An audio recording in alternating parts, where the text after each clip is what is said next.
దేశవ్యాప్తంగా కులగణన చేయాలని మాజీ ఎంపీ రాపోల్ ఆనంద భాస్కర్ డిమాండ్ చేశారు. కులగణన చేపట్టకపోతే తీవ్ర పరిణామాలుంటాయని హెచ్చరించారు. ప్రజల ఆకాంక్షలను దృష్టిలో ఉంచుకుని కేంద్రం నిర్ణయం తీసుకోవాలని కోరారు.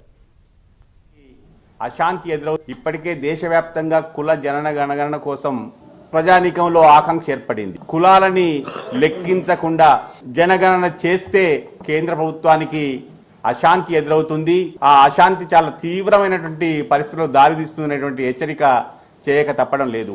మీ కుయుక్తులతో ఇక కుల జనగణన ఆపలేరు అనేటువంటి వాస్తవాన్ని కేంద్రంలో అధికారంలో ఉన్నటువంటి పాలకులు గుర్తెరగాలని ఈ సందర్భంగా హెచ్చరిక చేస్తూ ప్రజానీకం ఆకాంక్షలను వెలిగెత్తేటువంటి రీతిలో మిగతా రాజకీయ పక్షాలన్నీ కదులుతా ఉన్నాయి.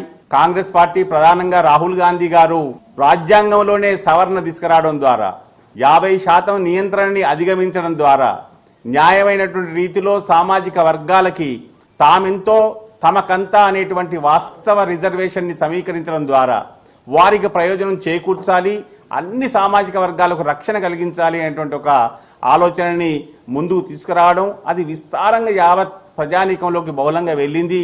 ఇక తాత్సారం చేయకండి, తప్పనిసరిగా ప్రజానీకం ఆకాంక్షలను దృష్టిలో ఉంచుకొని తప్పనిసరిగా కుల జనగణనని చేపట్టమని, దాని ద్వారా వచ్చేటువంటి ప్రయోజనాలు కేంద్రంలో అధికారంలో ఉన్నటువంటి మీకే ఎక్కువగా ప్రయోజకంగా ఉంటావి అనేటువంటి వాస్తవాన్ని గుర్తు చేస్తూ ఈ డిమాండ్ని అలక్ష్యం చేస్తే ఇది అశాంతికి దారితీస్తుంది అనేటువంటి హెచ్చరిక కూడా నేను చేస్తా ఉన్నాను. ఇప్పటికే